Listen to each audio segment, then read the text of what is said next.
सरकारने धनगर समाजाला आदिवासी वर्गातून आरक्षण देण्याची जी.आर. काढण्याची भूमिका मागे घ्यावी या मागणीसाठी सध्या आदिवासी समाज आणि आमदार आग्रही झाले आहेत।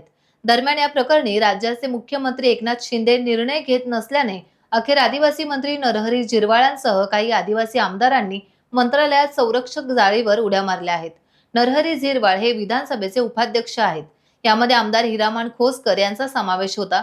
सध्या या आमदारांना सुखरूप बाहेर काढण्यात आले आहे। आता या आमदारांनी मंत्रालयातच ठिय्या आंदोलन करण्यास सुरुवात केली आहे।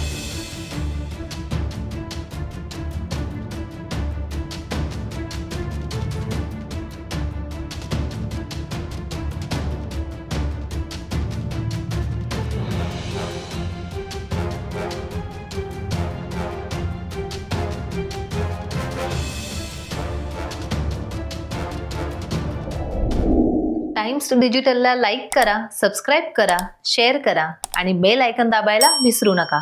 पाहत रहा टाइम्स डिजिटल।